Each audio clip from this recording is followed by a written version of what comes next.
Magandang panahon po mga kapatid. Nakakarami-rami na rin naman tayo ng pagsasama-sama araw-araw at nawa ang ating pagsasama-sama nagkakaroon talaga ng dagdag na pagpapala sa ating buhay. Beso-beso, yakap-yakap mga kapatid. Naku, pwede lang talaga tayo mag-hug ng ubod ng higpit. But salamat na lang, pwedeng gawin yan through technology. So virtual hug, virtual besos, mga ate, mga kuya. At mga pamangkin, baka marami sa inyo yung naiibanangan nyo. Mga nagtutubuan ng mga puting buhok. Pero yung ibabalita ko, nag-hoard sila ng mga tina. At may mga tina sa bahay kasi dami ng pagkain nila. Kaya nakakapagkulay-kulay pa daw sila ng mga buhok nila habang nasa quarantine. Sabi nga ng iba, pag daw na-lift yung quarantine, magkakagulo lahat sa mga parlor para magpakulay ng mga buhok, para magpalit ng mga mukha na tinawag ng gravity sa kahabaan ng ating quarantine. Nawa ang ating sense of humor, ang ating ligaya, tunay na kasiyahan sa puso, pag naagaw ng ganitong mga pagkakataon, dapat i-guard natin yung heart natin to always be cheerful. We cannot always be happy, but we can always be cheerful. We can always smile at our mga kasama sa bahay, smile at ourselves when we look into the mirror, and smile to the plants, smile to the sky. Pwede na natin gawin yan eh. It's a choice. Piliin natin to be on the cheerful side. Piliin natin to be on the happier side whenever possible. Tulad nga na sinasabi ko sa Facebook, mga kapatid, mga pamangkin, kung tayo o ang ating pamilya, ang ating immediate loved ones ay hindi infected, sobrang laki ng pasalamat yun. Sobra na. Huwag na tayo magdrama.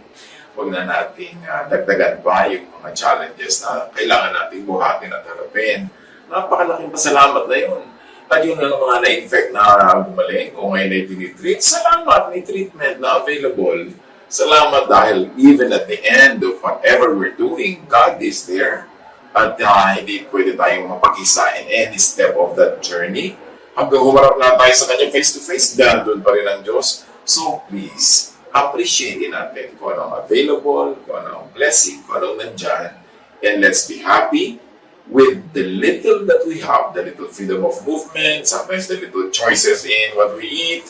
Pero buhay pa tayong lahat at we are looking forward to happier times. So tayo ay manalig, magpalakasan ng loob, at sikapin natin maging masaya. Pag-usapan natin ang Exodus 20 na para namang may kitalaman yung numbers. Wala naman. Napakahalaga lang na mapag-usapan na iba-ibang mga bagay. At dahil ang dami na nating lockdown topics, baka naman napurga na tayo sa lockdown. So medyo iba-ibahin natin ang ihip ng hangin, mag-aaral tayo ng mga ibang bagay na hindi directly related sa lockdown. Ang ating pag-aaral, pinamaganda natin sino ang kausap sa Exodus 20. Sino nga ba? Ikaw ba yun? Kayo ba yun? Ako ba yun? Tayo? Exodus 20, verse 1. Alam natin na inilabas na ni Yahweh sa Egypto ang mga ancient Israelites who were once slaves there. At pagkalabas sa kanila, tinipon sila ni Yahweh at nagkaroon sila ng matinsinang usapan at napakahigpit na covenant o pagpapalitan ng kanilang mga pangako sa isa't isa. Nangako si Yahweh ng pagpapala sa ancient Israelites na ito na inilabas sa Egypt. At in turn, ang mga Israelites naman ay pumasok sa isang kasunduan with Yahweh. Exodus 20 verse 1. And God spoke all these words. So, Diyos ang nagsalita ng mga susunod-sunod nating babasahin. Verse 2. I am the Lord your God who brought you out of Egypt, out of the land of slavery. So, ang kausap ni Yahweh, ang kasundo, at ang inutusan sa episode na ito, ancient Israelites. In particular, those who were slaves in Egypt, those who were freed from Egypt. So, malinaw hindi kayo, hindi tayo, hindi ako ang kausap. Ancient Israelites who were once slaves in Egypt and were freed by Yahweh. So, nagkaroon ng kasunduan, nagkaroon ng deal, ng contract o ng covenant. There was an exchange. Favors for the Israelites and commands for the Israelites as parts of the deal. So let's keep in mind, sino ang kausap, sino ang kasundo, ancient Israelites. At ito ngayon, ang mga utos sa kanila bilang ganti, susundin nila dahil sila inilabas sa Egypto from slavery. Exodus 20:3 to 11. You shall have no other gods before me. You shall not make for yourself an image in the form of anything in heaven above, or on the earth beneath, or in the waters below. You shall not bow down to them or worship them. So Yahweh was to have an exclusive relationship, especially worship, from the Israelites. Bakit daw? For I, the Lord your God, am a jealous God, punishing the children for the sin of the parents to the third and fourth generation of those who hate me, but showing love to 1,000 generations of those who love me and keep my commandments. So kaninong mga anak at apo at kaapo-apuhan ng sangkot? Yung mga anak, apo at kaapo-apuhan ng ancient Israelites. Sa pagpapatuloy ng kasunduan ni Yahweh at ng mga tao ito, you shall not misuse the name of the Lord your God, for the Lord will not hold anyone guiltless who misuses His name. So, sino ang mananagot? Ancient Israelites na kausap. Sa pagpapatuloy ni Yahweh, remember the Sabbath day by keeping it holy. 6 days you shall labor and do all your work. But the 7th day is a Sabbath to the Lord your God. On it you shall not do any work, neither you, nor your son or your daughter, nor your male or female servant, nor your animals, or any foreigner residing in your towns. For in 6 days the Lord made the heavens and the earth, the sea, and all that is in them. But He rested on the 7th day. Therefore the Lord blessed the Sabbath day and made it holy. So malinaw ang kausap dito. Sino ang kausap at tinutusan? Israelites who were slaves in Egypt, who were freed from Egypt. And more specifically, sino ang kausap sa Sabbath commandment? Persons who work, who have sons and daughters, who have servants and animals. So biglang lumilimit na ang scope. Sa simula, general ang kausap lahat. Ngayon, nagiging more specific kung sino ang kausap. These are people who have servants, who have animals. In other words, this is the ruling class. This is the pang-elite. Ito yung mga may kaya, ito yung mga may kapangyarihan. Sa pagpapatuloy ni Yahweh, Exodus 20:14, you shall not commit adultery. And verses 16 to 17, you shall not give false testimony against your neighbor. You shall not covet your neighbor's house. You shall not covet your neighbor's wife, or his male and female servant, his ox or donkey, or anything that belongs to your neighbor. So sino ang kausap na nagdagan yung qualification? Nagiging less and less yung kausap. Kasi dumadami yung qualification kung sino talagang kausap. Males. Because only males could give testimony in court. It was only for men. And males, dahil sabi, do not covet your neighbor's wife. So ang kausap are married men. Ito specifically ang kausap at kasundo ni Yahweh dito sa Exodus 20. Ang kausap ay binigyan ng 10 Commandments at ito ay mga Israelites who were slaves in Egypt and were freed from Egypt. People who were free, not slaves or servants, kasi marami ito sa mga tao doon, slaves or servants. So, people who were free, they were addressed. People who had property, people who were married males with slaves and animals. In other words, ang particular na kausap sa Exodus 20 ay ancient Israelites, males, men with power. At ano ang overriding theme ng mga commandments na ito?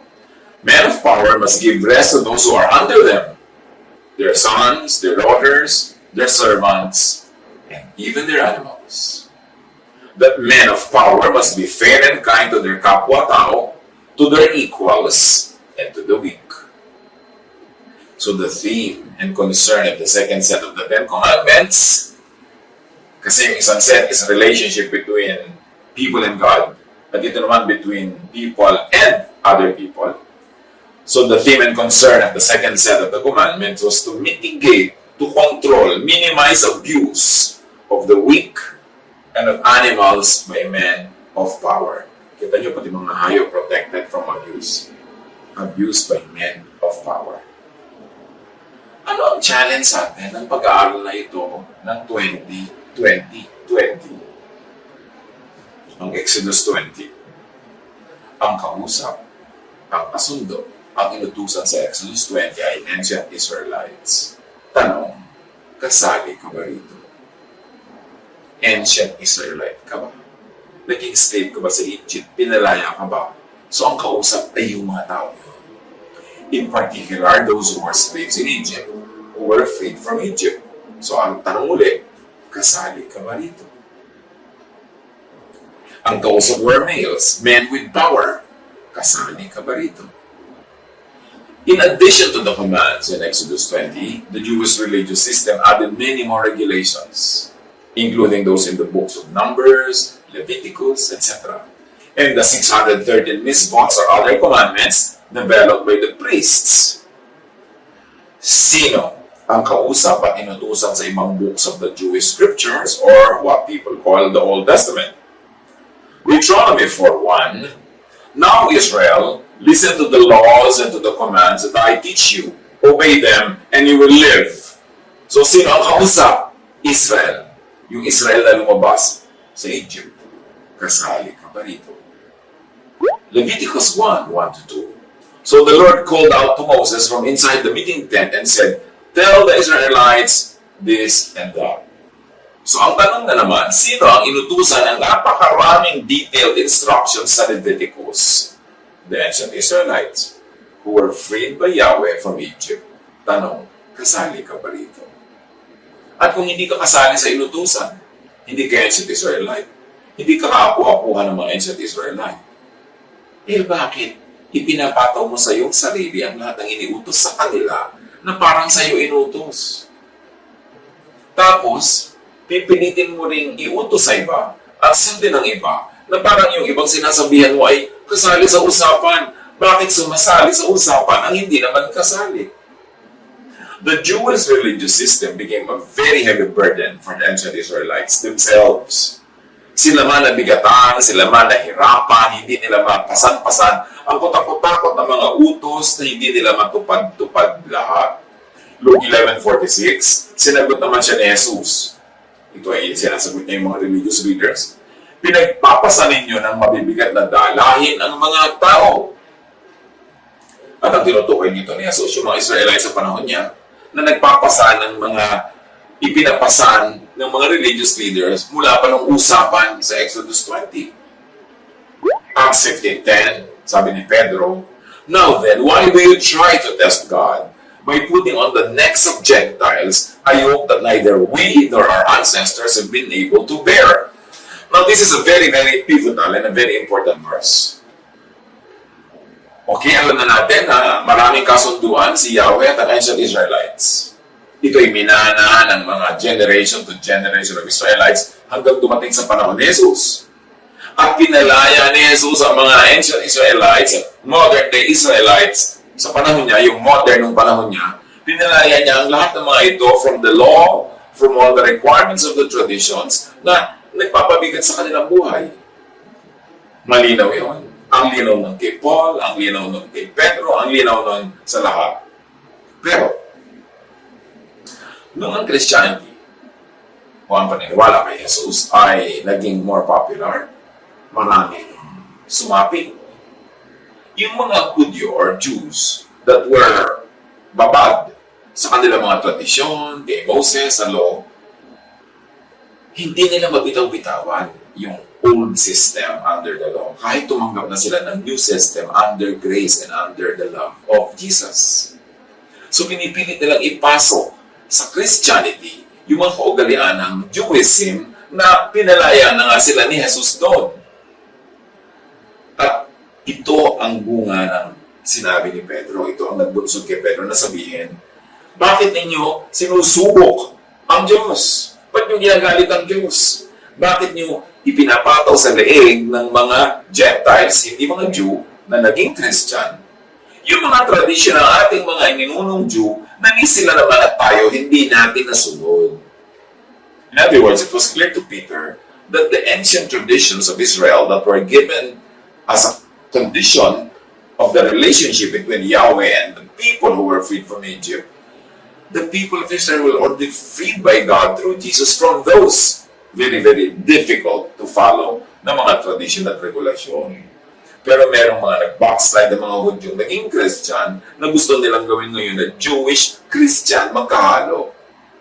Kaya yung sinasabing Judeo-Christian tradition, hindi yan ang itinuro ni Jesus.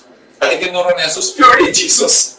The new face of God revealed through Jesus. Pero yung mga nagpinaghahalo nila yung Judaism at Christianity, yun ang mga Judeo-Christian so-called, no? Yun ang mga Judaizers na tinatawag sa Book of Acts.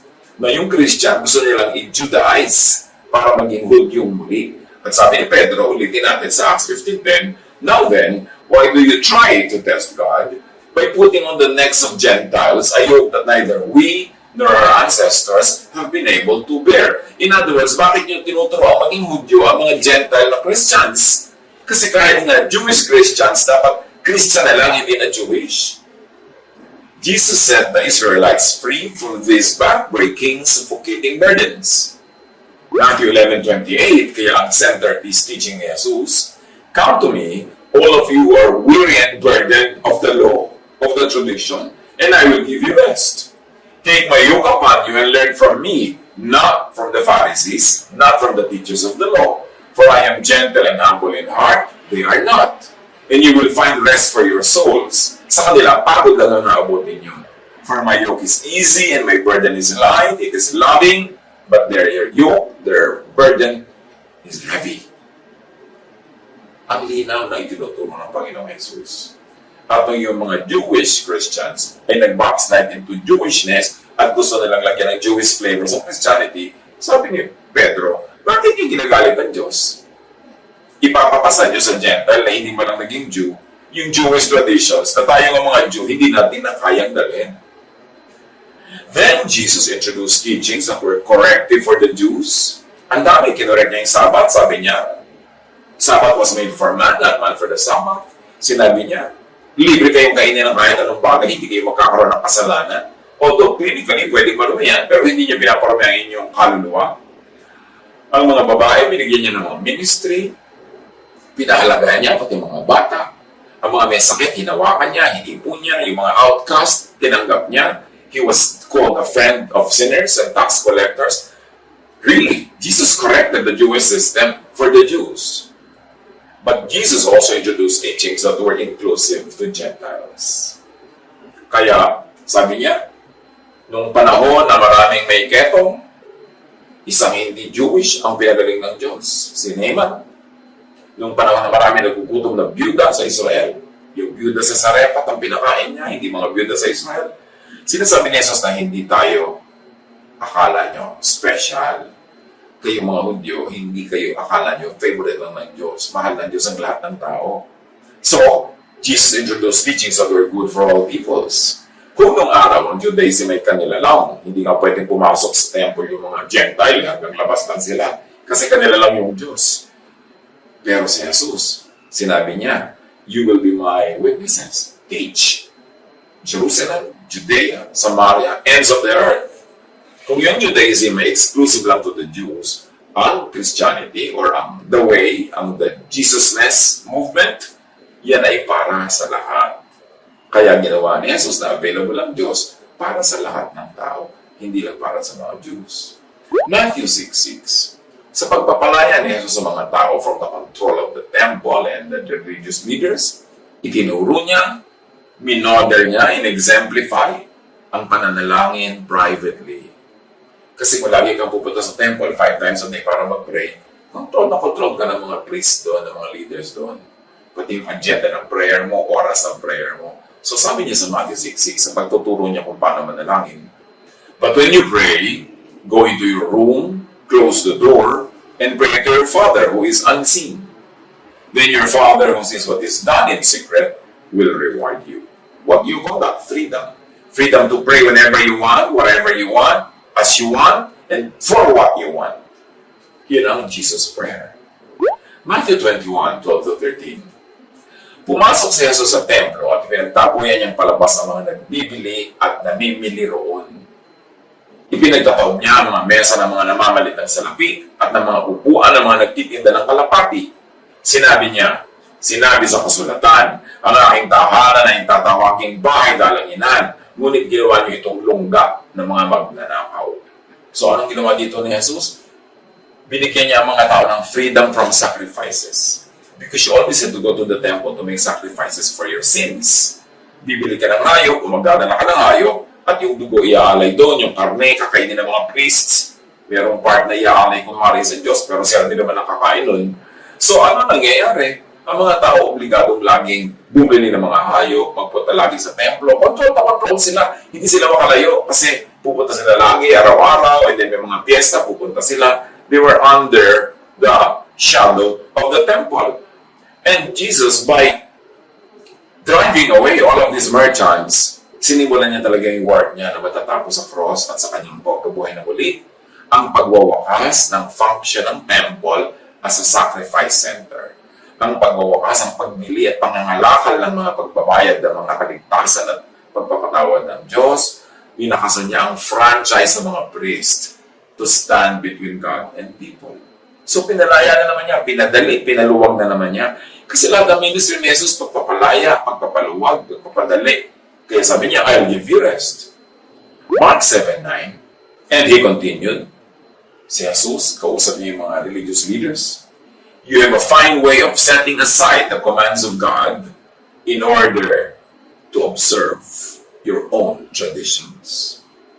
Sabi niya, binabaliwala niyo naman yung mga tunay na utos ng Diyos eh. Ang pinopromote niyo, mga tradition niyo, mga invento niyo, doktrina na nagpo-promote sa inyo para maging powerful kayo, para makontrol yung mga tao, at laging kumita ang temple. Kanya ng criticism ni Jesus sa mga Jewish religious leaders. Jesus brought God's love to the Jews and Gentiles alike, making Jesus the way, the truth, and the life for all peoples. Pag may nagtatanong, alin po sa mga katuruan doon sa kasunduan noong matandang panahon ni Yahweh ng mga Israelites ang pwede nating sundin at gawin sa sariling buhay natin ngayon? Lahat nagpapasa sa Jesus filter. Lahat ng katuruan doon na maka-Jesus, mabait, loving, tuloy yun. Pero yung mga katuruan nilang malulupit, yung babatuhin mo ng kasala hanggang ay, yung ganito, ganyan na maraming kalupitan, masyadong legalistic, hindi loving, hindi caring, hindi inclusive. Hindi na yan papasa sa Jesus filter. Dapat ilagay na yan sa library, ilagay na yan sa file, dahil nga dumating na si Jesus.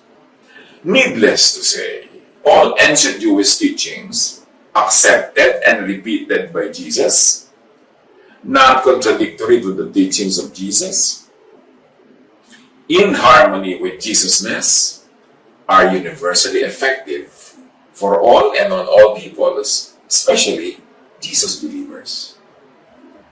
Paul emphatically clarified and stressed this liberation by Jesus from the law and from the traditions.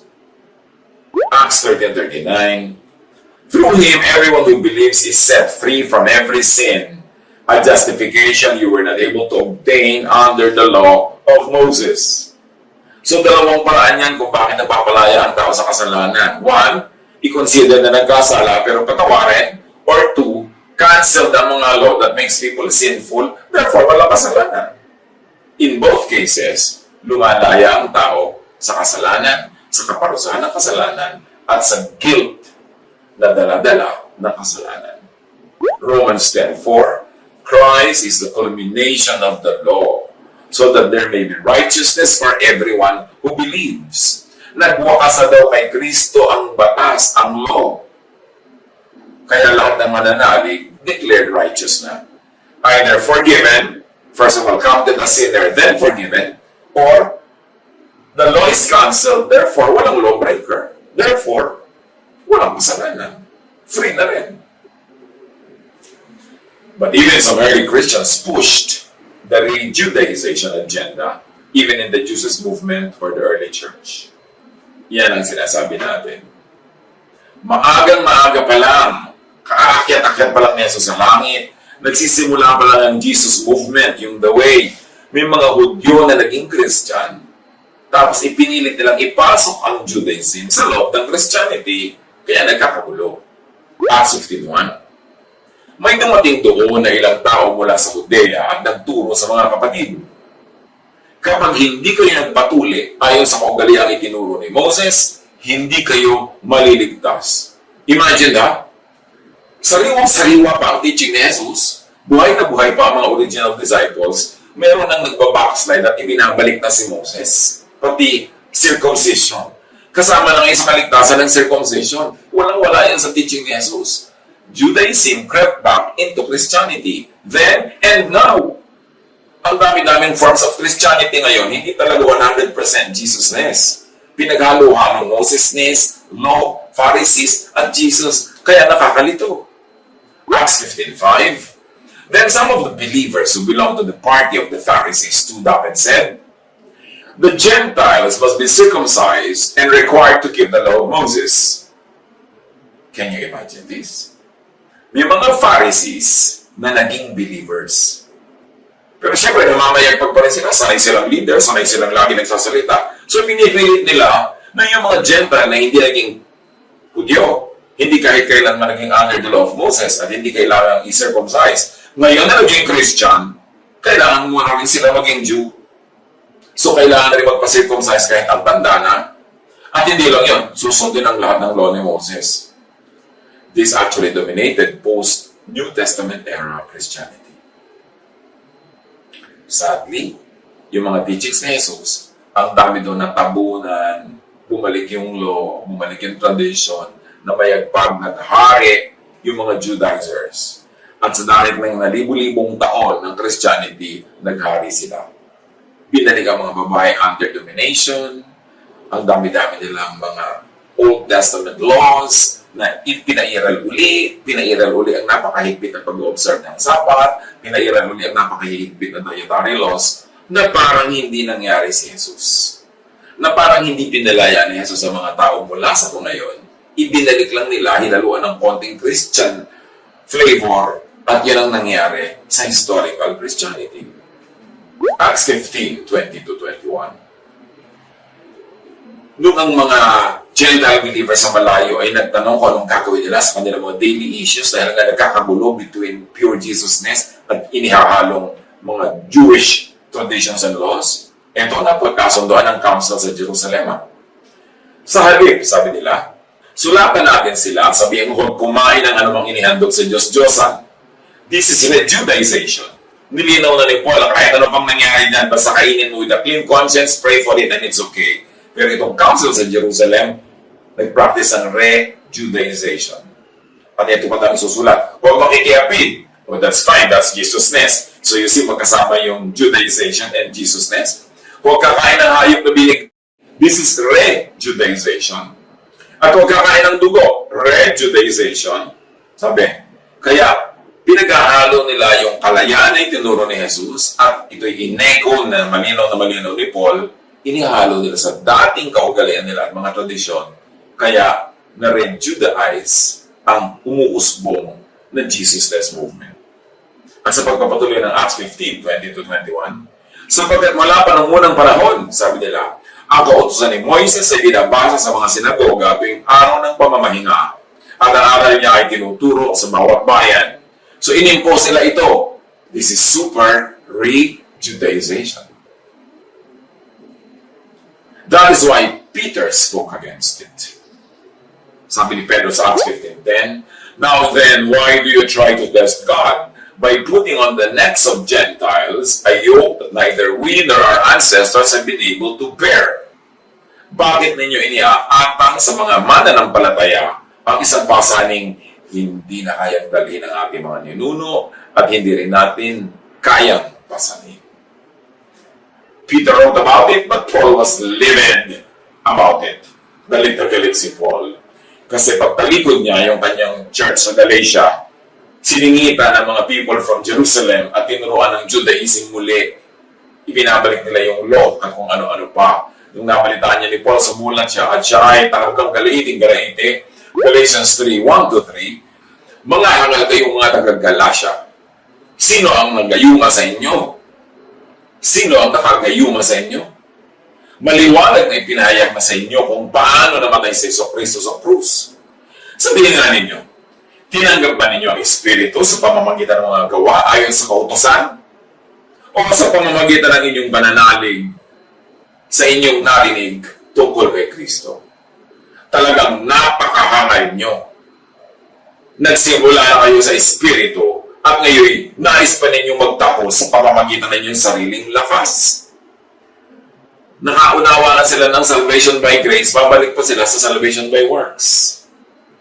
Narinig na nila magandang balita na sila pinalaya ni Jesus, both the Jews and the Gentiles, from the ancient Jewish laws. Ngayon, magpapatali uli sila sa ancient Jewish laws dahil may sumingit from Jerusalem na nagturo sa kanila nito. Galit na galit si Paul. Nagsalita si Peter. Tapos ang maraming Christians in history today, daig pa ang modern Israelites sa legalism. Bumalik sila na higpitan pa yung maraming Hudyo. Mga hindi naman ancient Israelites, hindi naman former slaves in Egypt who were freed, hindi naman party to the covenant, hindi kasali sa usapan, hindi kausap, tapos sumasali at mas masidhip ang magpatupad ng mga utos kay at usos ni Moses. Yan ang katotohanan ngayon. Marami pa ngayong mga modern day Christians, nagsimulang Christian, ngayon bumabalik sa pag-Hudyo. Yung pati-trinket sa mga Hudyo, mga belo-belo, mga kwintas-kwintas, mga kung ano-ano, sinusuot na rin nila para mapapalitan nila ang kanyang anyo, ang kanilang lahi, ang kanilang pagkatao sa pagsusuot ng mga costumes. Galatians 2:15-16. A person is not justified by the works of the law. By the works of the law, no one will be justified. Galatians 2:21. If righteousness could be gained through the law, Christ died for nothing. At yun ang napakalaking insulto sa sakripisyo, kamatayan at pagkabuhay na muli ni Jesus. Lahat yan ay naganap para iligtas tayo sa law. So kung babalik ka lang sa law, iniisnab mo ang pagkakaya ni Jesus, binabaliwala mo kanyang sakripisyo, at sinasabi mong hindi yan sapat, kailangan dagdagan ko ng sarili kong accomplishment ng pagsunod sa law. Galatians 5:1. Malaya na tayo dahil pinalaya tayo ni Kristo. Kaya magpakatatag kayo at huwag nang paalipin pang muli. Paalipin sa Mosesness, paalipin sa law, paalipin sa legalism. Baka naman kuba ka na sa guilt dahil sumasapot ka sa mga usapan at pinapasan mo ang mga utos na hindi naman sa iyo inutos. Mga utos na pinagalang bisa na nga sa mismong lahing pinagutusan. Kaya bumalik tayo sa Exodus 20:20. Ngayong 2020. Ano ang usapan between Yahweh and the ancient peoples of Israel? Sino ang kausap? Ikaw ba? Kung hindi ikaw, ba't ka sasali para mahirapan? Pinalaya na nga ni Jesus yung mga kaapu-apuhan ng mga kausap na yon. Tapos ikaw na hindi mo nila kamag-anak, hindi ka nila kaano-ano, sasali ka sa usapan para mahirapan. At para mahirapan na yung sarili, at para mahirapan ng kapwa. Mag-isip-isip. Basahin talaga yung Biblia. Nung pinagawa si Noah ng sasakyang lulutang sa dagat, siya ang kausap, hindi ikaw. So ba't ka gagawa ngayon ng ganong sasakyan? So nung kausap si Moses, binigyan ng mga utos na yon, at ibinigay yung mga utos sa Leviticus, ibinigay yung mga utos sa Deuteronomy, ikaw ba ang kausap? Kung hindi ikaw, sumilong ka kay Jesus. Be free from all this, enjoy your freedom, and use your freedom to set other people free, because we are free to love, free to enjoy the life that God has given us. God bless us all.